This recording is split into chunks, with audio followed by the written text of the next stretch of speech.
We warned you it was coming. Panama's cheap, friendly nations visa program, available to almost all Western nationalities, is going away. And it's being replaced with something more expensive. I'm going to share with you the details about the program going away, the last date to submit your applications, and some details on one of the replacements.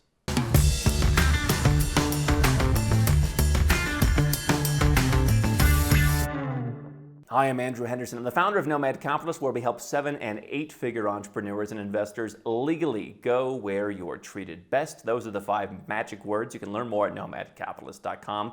And what I've been telling you for years, perhaps almost since the beginning of Nomad Capitalist, is when you've got a great residence program or a great citizenship program that is cheap, that is relatively straightforward, you want to take advantage of it, and you want to at least try to get grandfathered into that program, because these programs don't last that long. Now, it was back at the very beginning days of Nomad Capitalist, back in, I believe, 2012, that Panama rolled out, even 2011, rolled out the Panama Friendly Nations Visa Program. Panama's always had lots of different visa programs, everything from real estate investors to bank depositors to reforestation investors, all kinds of programs for all kinds of nationalities. Even some Panamanian lawyers have trouble keeping them all straight. There's been a lot of programs over the course of their lifetime. But the Panama Friendly Nations Visa basically came out about a decade ago as the answer to bring people from countries that Panama liked and wanted to come to their country in with a very minimal commitment. The deal was basically $5,000 in the bank. If you had a spouse or kids, you could top that up with a little bit of extra cash and bring them as well. And everyone could get a temporary residence that pretty quickly led to permanent residence throughout the normal application process. You also had to have some kind of economic tie to Panama, so it could be just starting a Panamanian company. You didn't really have to even do that much in all practicality. You could also buy property. You could make some kind of investment. People were hawking all kinds of different investments like teak plantations that could get you in and establish your tie to Panama along with that bank account. And so the program was relatively straightforward, relatively cheap. And the challenge was, even though Panama has dozens and dozens and dozens of banks, it's really hard to figure out which one is going to work for any particular person, because they're all a bit moody. It's hard to recommend one particular bank in Panama. And even some of the more offshore banks that people use, they're okay for storing money, but if you wanted to use it, not as good. And so, not a bad program, certainly with some bureaucracy. A lot of people have emailed me over the years what I've told you, which is, Panamanian lawyers in that part of the world, often hard to get a hold of, often hard to get a response from, often hard to keep on task. But again, cheap program, permanent residence, allegedly led to citizenship after 5 years. You can apply for citizenship after 5 years of having permanent residence. Didn't really work in practice. We started talking about that about 5 years ago, but still was a very popular place. And so that program, that cheap residence program, as with so many others before it, is now going away. And the last dates to submit your application will be in August. I was talking to our operations team and the management.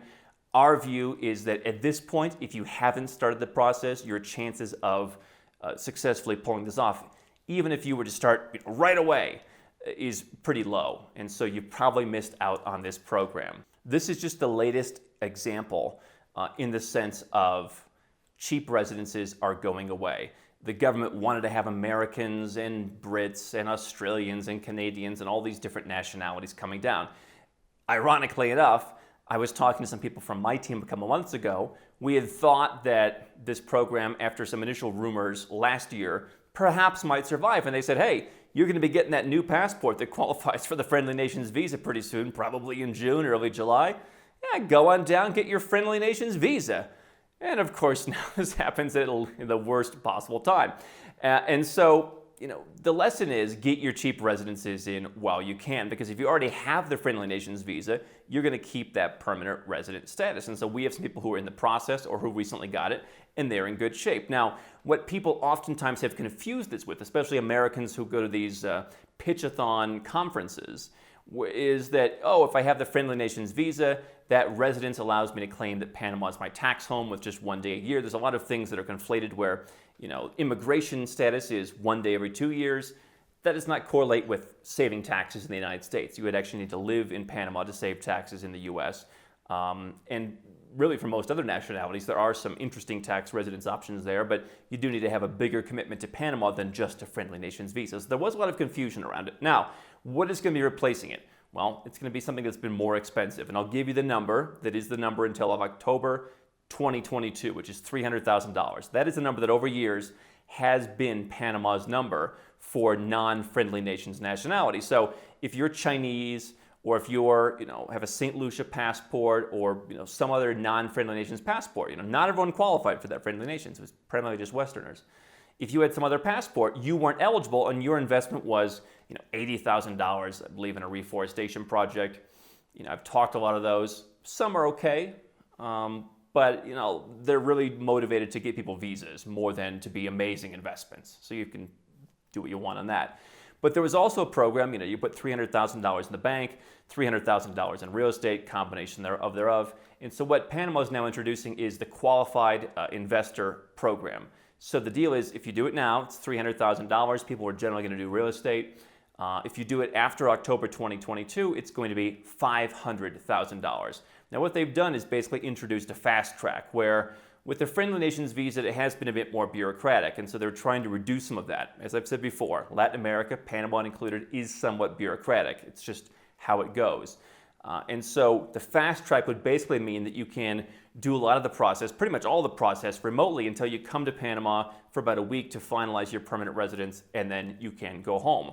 What they're also offering with that is that you can instantly get a tax residence certificate. If you're an American, might not help you that much. If you're other nationalities, it may or may not help you. We're studying that right now in terms of what the feasibility is of using that. Because you have economic substance with buying a home and having connections to Panama, they're willing to give you that tax residence certificate immediately. Obviously, that has to work with all the other jurisdictions where you're doing business. And so the good news is fast track. The good news is this tax residence option, which may or may not work for you. I don't want you to think that simply going to Panama and getting this residence permit is going to mean all your tax problems go away, especially if you're an American. There's other factors to look into. Now, the interesting thing about a remote process is if you're going to buy real estate, theoretically you could use power of attorney. You could have someone buy the real estate for you. There are ways, for example, with the Turkish citizenship by investment program, where people are buying real estate for around the same ballpark. It can be done remotely. Do you want to buy real estate remotely? Okay, this is where some of the other options that may be available could come in that are not real estate focused. But if you're buying real estate, that could certainly be something where it might not be remote if you want to go and look and touch and feel the property. But if you're willing to do that remotely, and you can get the embassies and the power of attorney and all that to be coordinated and everyone to cooperate, then you can basically go and pick up everything in 1 week through this new fast track program. Now, the other thing that Panama is basically offering with this is what they've always offered. You can apply for citizenship after 5 years of having this permanent residence. Now, historically, again, what we talked about a number of years ago was that wasn't really happening. And the way that citizenship is granted and finalized in Panama, I'm not convinced that this new program that's going to change, especially if you're not going to spend time there. Now, I may be proven wrong. I'm not entirely sure they're not going to find a way to make it, better. But historically, their record would lead me to indicate that this is still not a citizenship program. It's certainly not citizenship by investment because you're waiting 5 years, then you're applying. There will be some conditions to apply. What they are doing is saying if you are a citizen of some other countries, generally Latin American countries, so Uruguay, for example, or Mexico, you can reduce the time to apply from 5 years down to 1, 2, or I think 3 years. And so, again, it'll be interesting. We're looking into, how do you qualify through that? If you're natural-born Mexican or Colombian or something like that, then of course, you could qualify. This is another reason why if you're going to be having your children in some other country could open up other opportunities for them, not only to get a Mexican passport, for example, but potentially that Mexican passport being born there could open up other opportunities. So we're going to see if you've been a naturalized Mexican, is that going to qualify? I think in a lot of circumstances like that, it's kind of on the edge. Some people can kind of slip through and do it, even though I believe, I could be wrong, but I believe generally the intent of the law is people who are actually, Mexicans. If your child was born in Mexico, they may not be ethnically Mexican, but I think that would still qualify generally. But if you're a naturalized Mexican, naturalized Uruguayan, that remains to be seen, at least from my perspective. So citizenship, 1, 2, 3, 5 years for most of us in all likelihood. My guess is if you're looking for citizenship, this probably isn't the one to do. But if you want to buy real estate somewhere, very tax-friendly country, if you're going to actually go and put in some time there and get the tax residence that works for you all around the world on a global basis, not a bad place to go. Neutral place, peaceful place, and could be an interesting place to park some cash. U.S. dollar based. So if you're in dollars and you want to, have money, and you feel comfortable with the dollar, you want to make a foreign investment but not take on a currency risk, this could be an interesting play, but it is going to be more expensive. And so other programs that are cheaper, don't think these countries don't take note. Malaysia's MM2H program, still not back as I sit here and talk to you. They said, hey, listen, we're looking at the prices in the region of Asia going up. We're pretty cheap in comparison, and that was part of their strategy. That was part of their stated strategy. We think we may be too inexpensive. Programs are consistently getting more expensive. You probably missed the Panama Friendly Nations visa. It still could be an interesting alternative with other residence programs like this qualified program in Panama. Definitely, if you find a program you like, the price is generally only going to go up or the programs go away, so do it now. And that's the latest on Panama. How can Nomad Capitalist help you? 4 ways. Number 1, subscribe to our channel and click the notification bell to make sure you get our new video every day. Number 2, get a copy of Nomad Capitalist, the book. You'll learn a lot of my personal experiences over a dozen years of studying this stuff, as well as exactly some of the strategies that you can use to build your Nomad Capitalist plan.